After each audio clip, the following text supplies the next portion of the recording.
ভাই বোনের সম্পর্কগুলি না ছোটোবেলায় মধুর থাকে, পবিত্র থাকে। যত বড় হবেন ততই সম্পর্কের মধ্যে ফাটল ধরবে, ভুল বোঝাবুঝি তৈরি হবে, সম্পর্কের ভিন্নতা আসবে, অনেক কিছুর জন্যই। তার জন্য ছোটোবেলাটাই ভালো ছিল। হ্যালো এভরিওয়ান, আসসালামু আলাইকুম। সে সন্ধ্যার থেকে ভিডিওটা শুরু করলাম। রোজা রেখেছিলাম বলে বড় ছেলে আমাকে ফুচকা বানিয়ে খাওয়ালো, আর টকটা যে কি মজার ছিল তা বলে বোঝাতে পারবো না। আর বাচ্চার বাবা আমাকে ইফতার কেটে খাওয়ালো, কারণ আমি অনেকটা ব্যস্ত ছিলাম রান্নার কাজে। রান্নাটা একটু দেরি করেই আমি বসিয়েছি। তো যেহেতু মহরমের দিন, তো আজকে একটু ভালো মন্দ রান্না করতেই হবে, তার জন্য চিকেন বসিয়ে দিলাম। তো চিকেন তো আমার বাসায় প্রায় হয়, তো আজকেও চিকেন রান্না করতেছি, কারণ বাচ্চারা চিকেনটা বেশি পছন্দ করে। তো একদিন রেজালা রান্না করব। তো আলু আর চিকেন আমি একসাথে কষিয়ে নিচ্ছি।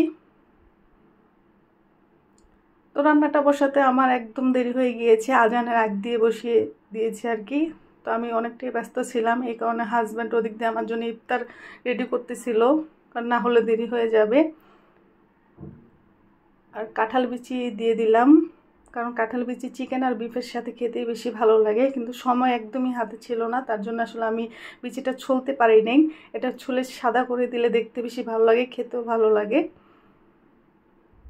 কি আর করবো, খেতে ইচ্ছে করছে, তার জন্য এভাবেই দিয়ে দিলাম।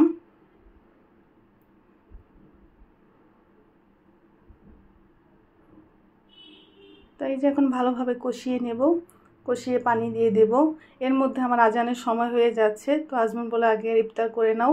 তো এই যে দেখেন, আম কেটেছে, ড্রাগন ফল, পেয়ারা, শসা, আর এদিক দিয়ে আমি চিয়া সিড আর ট্যাং আগেই ভিজিয়ে ফ্রিজে রেখে দিয়েছিলাম। তো এটার মধ্যে একটু ঠান্ডা পানি দিয়ে দেব, ফ্রিজে ছিল তো, তারপর একটু ঠান্ডা পানি দেব, কারণ যে গরম পড়ছে, গরমে আসলে মনে হচ্ছে যে ঘরে যা পানি আছে সব খেয়ে ফেলবো। তো যাই হোক, আলহামদুলিল্লাহ ইফতারটা ভালোভাবে কমপ্লিট করে তারপর একটু রেস্ট নিয়ে চলে এসেছি আবার রান্না করতে, কারণ আরও অনেক রান্না বাকি ছিল। তো আমার চিকেন অলরেডি হয়ে গিয়েছে। তারপরে আমি এক চুলায় ভাত বসিয়ে দিয়েছি, আরেক চুলায় শাক দিব, বাগার দিব আর কি। এখানে পেঁয়াজ আর রসুন ভাজতেছিলাম। একদিকে আমি ডাঁটা শাক আলু দিয়ে লবণ দিয়ে ভালো করে সিদ্ধ করে ঢাল ঘুটনি দিয়ে ঘুটা দিয়ে নিয়েছি। আর হাজব্যান্ডের জন্য পাবদা মাছ ধুন্দুল দিয়ে রান্না করব। আর এই যে শাক চিংড়ি মাছ দিয়ে ভাজি করে নিয়েছি। আমার ভাজিটা প্রায় হয়ে গিয়েছে। তো ডাঁটা শাক এভাবে কে কে রান্না করে খান অবশ্যই কমেন্টস করে জানাবেন, খেতে কিন্তু অনেক ভালো লাগে। তবে শাকটাকে আমি বাটিতে রেখে বেড়ে রেখে আর কি, আমি ওটার মধ্যেই তরকারি বসিয়ে দেবো হাজব্যান্ডের জন্য। পাবদা মাছটা আমি ভেজে নিয়েছি ভালো করে ধুয়ে।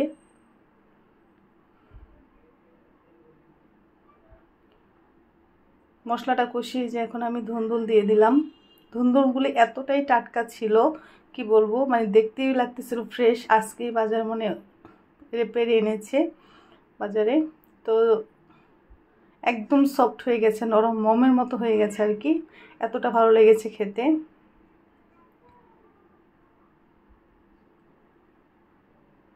তো ভালো করে কষিয়ে নিয়েছি।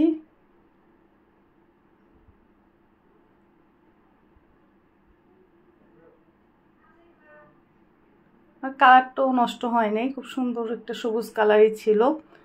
তো এটা এক পাশে বসিয়ে আরেক চুলায় আমি চা অলরেডি বসিয়ে দিয়েছি, কারণ রোজা ভাঙার পরে চা না খেলে হয়ই না। চা না খেলে মনে হয় যেন মাথাটা ভার হয়ে আছে, ভালো লাগতেছে না। তো চা তো খেতেই হবে আমার।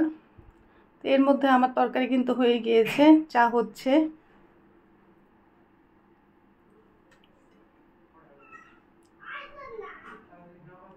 তো চা খেয়ে নিচ্ছি। চা খেয়ে যে বড় ছেলে ফুচকা বানিয়ে রেডি করে দিয়েছে, তো সেটা খাবো। একটু টক টক খেলে কিন্তু ইফতারের পরে খুবই ভালো লাগে। আর টকটা এত মজার ছিল, তেঁতুলের টক ছিল। তো সব মিলে খুব ভালোই লাগলো। রোজাগুলো ভালোভাবে করতে পেরেছি আলহামদুলিল্লাহ, 2টা রোজা।